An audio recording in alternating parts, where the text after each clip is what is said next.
अस्सलाम वालेकुम। आज जो टॉपिक हमने डिस्कस करना है यह है यूनिट्स ऑफ आर। इससे प्रीवियस लेक्चर में जनरल गैस इक्वेशन हमने पढ़ी थी।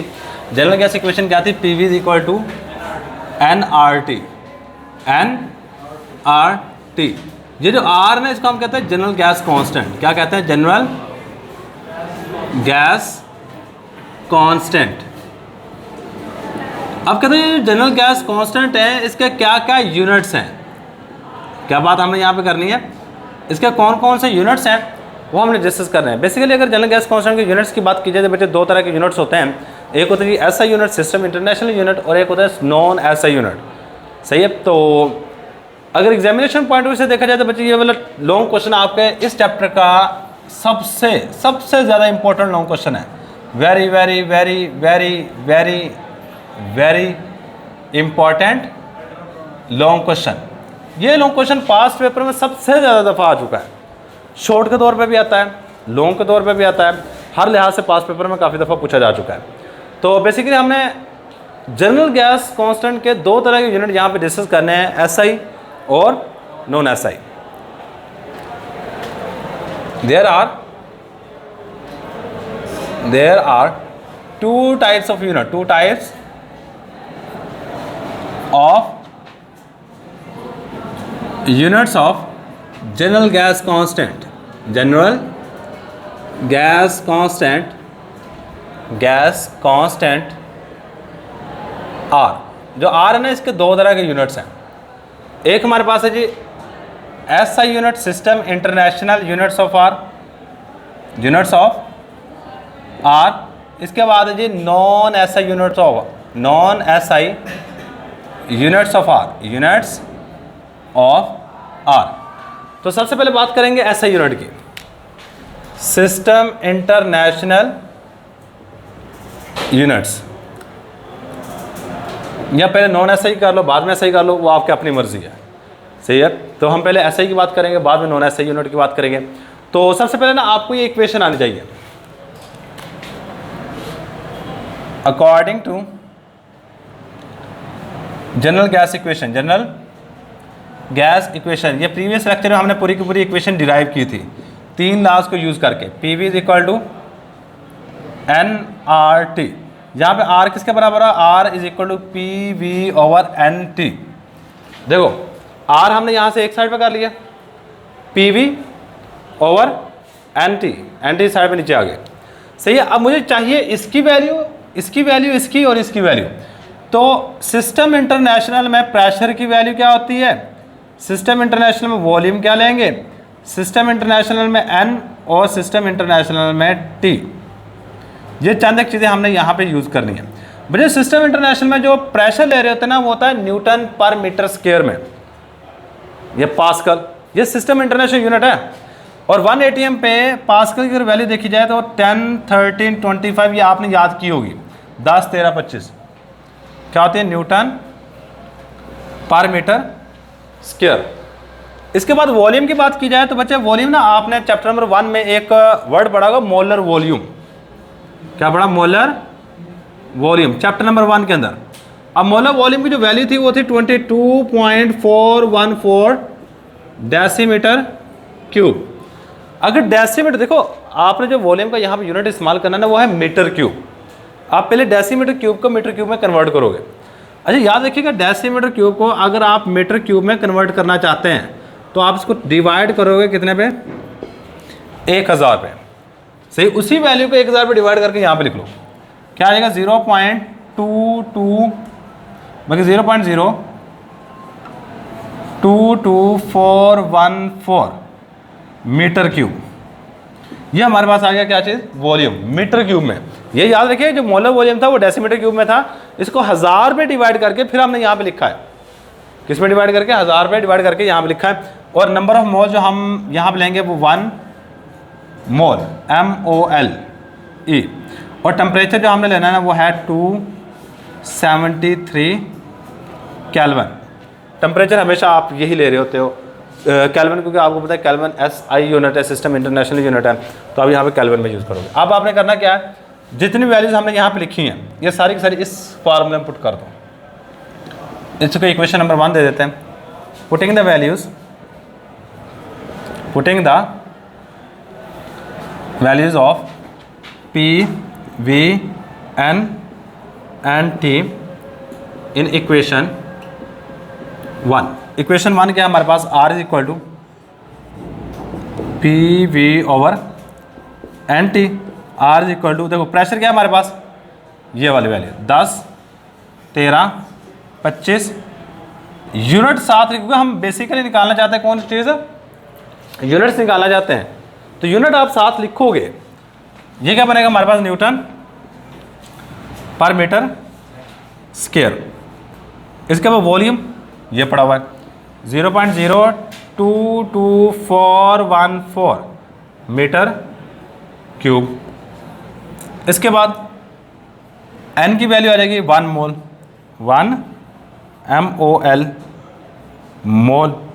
और लास्ट में हमारे पास टेम्परेचर 273 केल्विन। लो जी, ये सारी की सारी वैल्यूज जब आपने लिख लेनी, जब इनको डिवाइड करोगे तो आंसर आपका आएगा 8.314 8.314 ये हमारे पास आंसर आएगा। अब यूनिट किस तरह लिखना है, इस एक मिनट साइड पर गौर करो। यूनिट किस तरह लिखोगे, देखो न्यूटन पर मीटर स्क्वायर है और मीटर क्यूब है, इन दोनों को मल्टीप्लाई करो पहले आपस में। Newton per metre square multiply by metre cube, क्या आएगा आंसर, न्यूटन मीटर। जो चीज़ें सेम होती हैं उनकी पावर्स क्या हो जाती हैं, ऐड। मतलब अगर बेस सेम हो तो पावर्स क्या हो जाएंगी, ऐड हो जाएंगी। यहाँ पर पावर्स ऐड होंगी तो हमारे पास बन जाएगा न्यूटन मीटर। मोल नीचे से ऊपर जाएगा तो क्या आ जाएगा, पर मोल। केल्विन नीचे से ऊपर जाएगा तो क्या बन जाएगा, पर केल्विन। अच्छा, आपने ना एक और चीज़ पढ़ी होगी, जो न्यूटन मीटर होता है ना, न्यूटन मीटर वो बराबर होता है जाउल के। आप कहिए कैसे प्रूव करके दें, हम नहीं मानते। देखो आपने एक फार्मूला पढ़ा होगा, W is equal to FD, force multiply by displacement. Work का फार्मूला है, सही, कितनी फोर्स लगी है, कितना उसने डिस्प्लेसमेंट तय किया, इस फार्मूले को तो पता है ना आपको। अब वर्क का यूनिट आपको बड़े अच्छे तरीके से पता है, जाउल होता है। फोर्स का यूनिट न्यूटन होता है और डी का यूनिट डिस्टेंस है, मीटर होगा। Newton metre is equal to joule. मतलब मैं अगर इन दोनों, ये न्यूटन मीटर की जगह पे अगर जाउल लिख लूँ तो कोई मसला तो नहीं है, तो मैं यहाँ पर लिखूँगा R is equal to 8.314 joule per mole पर केल्विन। ये एक और यूनिट, देखो एक R का ये यूनिट है, अब R का एक और यूनिट आ गया, ये वाला। अच्छा, इसके बाद नेक्स्ट और आ जाओ। नेक्स्ट हमने क्या करना है कि जो एक जाउल होता है ना, या 1 calorie CAL, 1 calorie is equal to 4.18 joule. ये वैल्यू याद रखिएगा, ये शायद आपने 10th क्लास में कहीं पढ़ी हो कि जो कैलोरी और जाउल दोनों एनर्जी के ऑलमोस्ट यूनिट है। कैलोरी आपने कहाँ पढ़ा होगा, आप कोई भी डब्बा लो फूड वगैरह का, खुराक का, उसके बाद लिखा होता है इस खुराक के अंदर इतने कैलोरी एनर्जी है, सही है। तो कैलोरी वर्ड वहाँ से है। अच्छा, मेरे पास यहाँ पे कैलोरी नहीं, मेरे पास क्या है यहाँ पे, जाउल। तो आप यहाँ से जाउल निकाल सकते हो। जाउल किस तरह निकलेगा, जाउल निकालने के लिए 4.18 को इस साइड पे लेके जाके मल्टीप्लाई डिवाइड कर दोगे तो 1 joule is equal to 1/4.18 calorie. मतलब एक जाउल इतने कैलोरी के बराबर होगा, सही है। तो क्या मैं इसको उठा के यहाँ पे लिख सकता हूँ, R इज इक्वल टू 8.314 1/4.18 पर मोल पर केल्विन, सही है। अब यहाँ पे गौर करो, इसको डिवाइड करो और साथ में वो भी आएगा यहाँ। देखो हमने इस जाउल की जगह पर क्या लिखा, ये पूरी वैल्यू लिखनी है, तो कैलोरी हमने यहाँ पे लिखना भूल गए थे, तो ये हमारे पास आ जाएगा पर मोल और पर केल्विन। इसको जब डिवाइड करोगे तो ये आंसर आएगा 1.98 कैलोरी पर मोल पर केल्विन। बस ये 3 यूनिट है जो कि यहाँ पे आपकी बुक के अंदर दिए गए हैं। SI सिस्टम है, सिस्टम इंटरनेशनल यूनिट्स ये वाला, एक ये हो गया, ये यूनिट है, एक ये यूनिट है, एक ये यूनिट है, बस निकाल लोगे। अच्छा, अगर पेपर में आपको ये शॉर्ट क्वेश्चन के तौर पे आ जाए कि derive S I unit of R, तो आप वहाँ से स्टार्ट करोगे, यहाँ तक लिखोगे। सही, सिर्फ यूनिट्स के नंबर हैं, याद रखिएगा, सिर्फ यूनिट्स के नंबर है। अब इसके बाद नेक्स्ट हमारे पास है जी नॉन एस आई यूनिट। क्या चीज़ है? Non S I units of R, R के नॉन एस आई यूनिट। तो नॉन एस आई यूनिट निकालने के लिए क्या क्या काम करना पड़ेगा, ज़रा गौर कीजिएगा। सही है, तो हमें पता है कि जनरल गैस इक्वेशन क्या है, P V is equal to N R T. General gas equation क्या है हमारा, P V is equal to N R T. R निकालोगे तो क्या बनेगा, R is equal to P V over N T, यही वाली चीज़ सेम। लेकिन अब मुझे सबकी जो वैल्यूज़ है ना नॉन एस आई यूनिट में, मुझे आप लिखनी पड़ेगी। In non S I unit and S I units, pressure क्या होगा, वॉल्यूम क्या होगा, नंबर ऑफ मोल्स क्या होंगे और टेम्परेचर क्या होगा। अच्छा, एक चीज़ बता दूं, सिस्टम इंटरनेशनल बेशक चले जाओ, बेशक system non S I unit में चले जाओ, ये दो चीज़ें सेम है। कौन सी दो चीज़ें? नंबर ऑफ मोल्स और टेम्परेचर। मतलब यहाँ पे भी हम 1 मोल ही लेंगे और टेम्परेचर कितना लेंगे, 273 केल्विन। ये दो चीज़ें चेंज हैं। इन दो चीज़ों में जो वॉल्यूम हमने यूज़ करना वो वाला 22.414 डेसीमीटर क्यूब, 22.414 डेसीमीटर क्यूब, और प्रेशर इस्तेमाल करेंगे 1 ATM। लो जी, देख लो कितनी चीज़ें चेंज हैं। अगर ये वैल्यू, मैं कहता हूँ ये वैल्यू याद करो, बाकी आपने पुट करके आंसर निकालना है और वो आप बड़ी आसानी से निकाल सकते हो। सही, तो मैं अब क्या करने लगा हूँ, putting the values of, putting the values of pressure, volume, N and T. किस में पुट करेंगे, इस इक्वेशन में, R is equal to P V over N T. सही है, तो अब वैल्यूज को पुट करने लगे, जरा गौर कीजिएगा। R is equal to P, क्या है हमारे पास, पी है 1 ATM, 1 ATM। इसके बाद हमारे पी के साथ है वी, वॉल्यूम क्या है हमारे पास 22.414 डेसीमीटर क्यूब। इसके बाद हमारे पास एन क्या और टी क्या, एन क्या है हमारा 1 मोल, 1 मोल और टी है 273 केल्विन। बस इसको जब डिवाइड करोगे ये आंसर आएगा 0.0821। ये आंसर ज़ुबान ही याद रखने आपने, क्या आएगा हमारे पास 0.0821।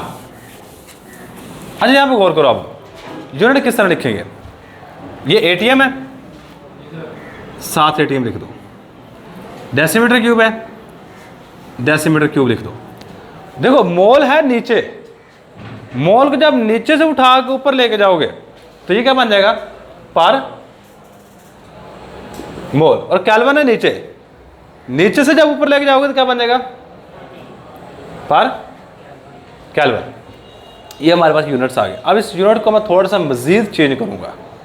किस में चेंज करना है, हमें पता है कि 1 ATM किसके बराबर होता है, 1 ATM जो होता है ना, ये बराबर होता है 760 mm ऑफ HG।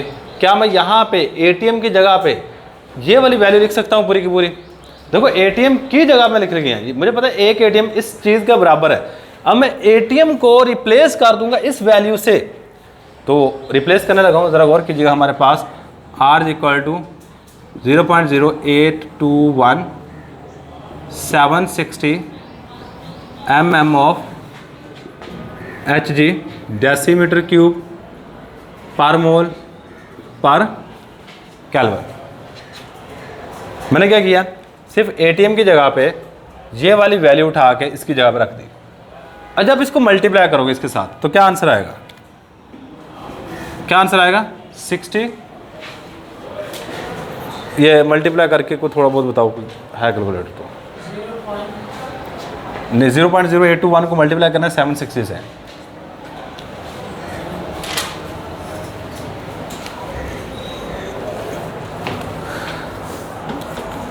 और इसको मल्टीप्लाई करने के बाद हमारे पास जो आंसर आएगा वो होगा 62.4। क्या आंसर आएगा हमारे पास? 62.4, मतलब इस वैल्यू को इस वैल्यू से मल्टीप्लाई किया। बाकी यूनिट तो सेम रहेंगे, M of Hg decimetre cube per mole पर केल्विन। एक और चीज़ जो आपने याद रखनी है बच्चे, वो ये है कि एक एम ऑफ Hg जो है ना, ये बराबर है 1 टॉर्क है। ये किसके बराबर है हमारे पास? 1 टॉर्क है। मतलब मैं इतनी वैल्यू की जगह पे एक टॉर भी लिख सकता हूँ। कितनी वैल्यू की जगह पे? एम ऑफ Hg की जगह पे। चलो, R is equal to 62.4 torr decimetre cube per mole पर केल्विन। अच्छा, डेसीमीटर क्यूब को अगर सेंटीमीटर क्यूब में करें तो ये बनता है 1 डेसीमीटर क्यूब जो है ना, ये बराबर होता है 1000 सेंटीमीटर क्यूब के। मतलब अगर मैं डेसीमीटर क्यूब की जगह पे ये वाली वैल्यू पुट करूं तो हमारे पास आंसर बनेगा R is equal to 62.4 torr decimetre cube जब मैं सेंटीमीटर क्यूब पुट करने लगा, कितने के बराबर है? 1000 सेंटीमीटर क्यूब के बराबर है पर मोल और पर केल्विन। और R will be equal to, ये लास्ट वाला हमारे पास आ गया जी, 62,000 से मल्टीप्लाई करोगे ये बनेगा 62400 Tor centimetre cube per mole पर केल्विन। सही, बेसिकली आपको सिर्फ यूनिट्स निकालने के लिए आते हैं। ये 4 नंबर के लिए मोस्ट इंपॉर्टेंट लॉन्ग क्वेश्चन है, पास्ट पेपर में काफ़ी दफ़ा रिपीट हो चुका है। ऐसा यूनिट में आपने क्या करना है, ये सिर्फ यूनिट याद रखो भाई, ये यूनिट निकाल के कम से कम यहाँ तक तो आपको आना चाहिए। आगे वाले काम थोड़ा थोड़ा मुश्किल है, वो सिर्फ वैल्यूज याद रखिए, किस वैल्यू की जगह पे आपने क्या रखना है। सही, नॉन एसआई सिस्टम में भी आपने सिर्फ 2 चीज़ें तो सेम है, सिस्टम इंटरनेशनल और नॉन एसआई यूनिट में एन और टेम्परेचर दोनों सेम है, पी और वी दोनों में याद रखना पड़ेगा। नॉन एसआई में क्या है और एसआई में क्या है, वैल्यूज पुट करो, वैल्यूज पुट करने के बाद जब आपका आंसर आएगा उससे हमने क्या किया जी, एटीएम को चेंज कर दिया एमएम ऑफ एचजी में, बाद में एमएम ऑफ एचजी को चेंज कर दिया टॉर में। सही है, और टॉर के बाद हमने क्या कर दिया, डेसीमीटर क्यूब को सेंटीमीटर क्यूब में कन्वर्ट कर दिया। और याद रखिएगा ये भी आर का यूनिट है, ये देखो ये भी इतना बड़ा आर का यूनिट है, ये इतना बड़ा, ये भी आर का यूनिट है, ये भी आर का यूनिट है यहाँ से लेके यहाँ तक। इसके बाद ये भी आर का यूनिट है इतना, इसके बाद ये भी आर का यूनिट है इतना, और ये भी आर का यूनिट है। सही, हमने कुछ 7-8 यूनिट निकाल दिए हैं आर के। सही, बेसिकली जो आपने एक चीज़ याद रखिएगा, जो आगे जाके हम यूज़ भी करेंगे न्यूमेरिकल वगैरह सॉल्व करने हो, तो उसमें जो सबसे ज़्यादा वैल्यू इस्तेमाल होती है ना वो ये वाली है 0.0821, वो वैल्यू याद रखिएगा। ATM decimetre cube per mole पर केल्विन। बेशक यूनिट थोड़ा बहुत हो सकता है, लेकिन इसकी वैल्यू लाजमी याद रखिएगा, क्योंकि मैक्सिमम न्यूमेरिकल्स में आर की वैल्यू का इस्तेमाल किया जाता है। और न्यूमेरिकल आपके एक्सरसाइज या चैप्टर में से आ रहे थे, 2 चैप्टर ऐसे होंगे जिनमें से न्यूमेरिकल आएंगे, तो आपको हर लिहाज से ये चैप्टर तैयार होना चाहिए। तो ये हमारे पास आज का लेक्चर। अल्लाह हाफिज़।